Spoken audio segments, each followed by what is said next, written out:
The idea behind the database was sparked in 2006 when two Hiram College students, 18-year-old Grace Chamberlain and Andy Hopkins, were killed in a crash caused by this man, James Klein. Pastor Ken Hopkins recalls what happened. My son, Andy Hopkins, was a freshman student at Hiram College in 2006. And he and Grace Chamberlain and Evan DeSilva, who were also freshmen there at Hiram College, got into a car. They were going to go to the store to pick up some stuff before their first college spring break. And they did not survive that trip. Klein was drunk at the time of the accident and had 11 DUI convictions in his past. Klein is serving a 38-year sentence for drunk driving. Classmates of the two teens killed pushed for change. We don't want to see this tragedy just go to nothing.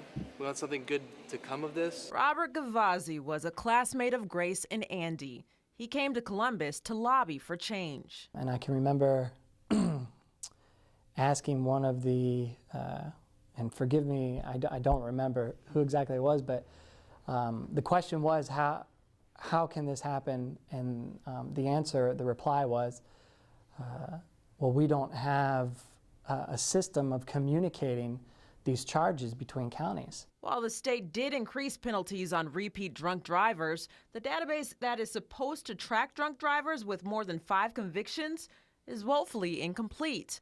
According to the number we obtained from the Department of Public Safety, 40 of the state's 88 counties are not sending information. Pastor Hopkins finds it hard to believe. We're sad to see that they haven't fully enacted that part of the registry to get all of the repeat offenders listed. And the most recent report finds only 521 names in the database. According to the law, the clerk of courts is supposed to send the name of the repeat offender to the Department of Public Safety, and they enter it into the database. Public Safety tells us they need the information from the courts, and the courts say they've sent the data that hasn't shown up. The clerk in Delaware Municipal Court says they've reported at least one repeat offender, but when you type in Delaware and search, nothing comes up. Hopkins says he understands dealing with drunk driving is an overwhelming problem, but the law is the law. It's frustrating for law-abiding citizens to find out that the courts are not abiding by the law. So that's when I went to State Senator Randy Gardner, who pushed the bill in 2008, to ask why the law isn't being followed and what's being done to fix it. It sounds like a great idea. It was just 2008. What got lost in between that time and now? Well, we're still learning more. I've contacted the Ohio Department of Public Safety.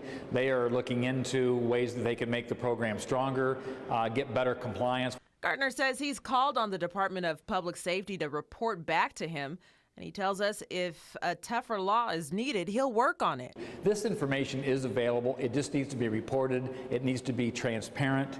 It needs to be more available to the public, and those are the key issues we're working on.